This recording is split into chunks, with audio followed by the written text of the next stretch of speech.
Dan Taylor. I work for Pentland Brands. My current job title is the commercial graduate, and I'm currently working in Burkhouse field sales. The company is full of people who are happy to help, happy to talk to you about anything, and that's something that is definitely very valuable. When you come into a company you don't know anything, you have to ask every single question about every single detail to get to the bottom of it. So the great thing about where I work is that you're encouraged to do that. This is what I'd say is my first proper job. It's probably like my 7th or 8th job in total. When I was 14, I was a childminder. Then I started working in a local hotel. I worked on the student bar when I was at university, which is definitely the best job you can ever have.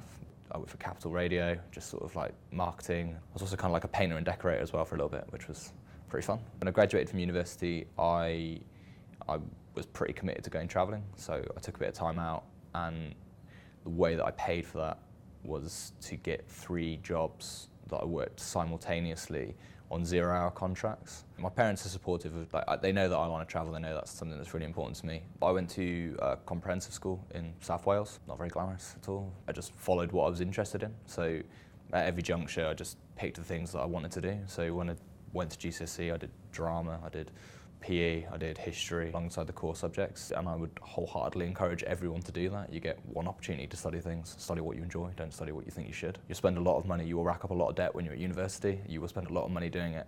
Do it for the right reasons, do it because it's something you want to study and something that you enjoy, I would say.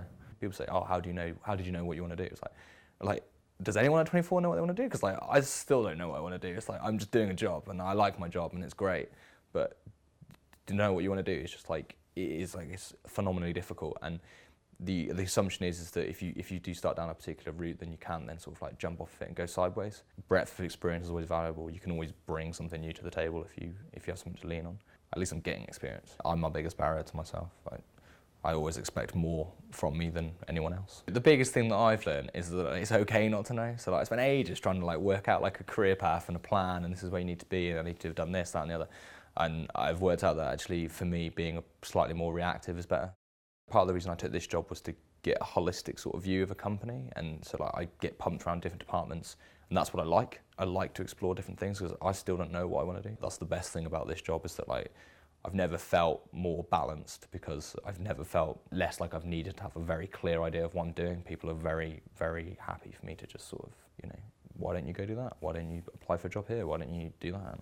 So if I was speaking to my younger self, I would say, do what you want to do, study what you want to study, spend time doing the things that you enjoy,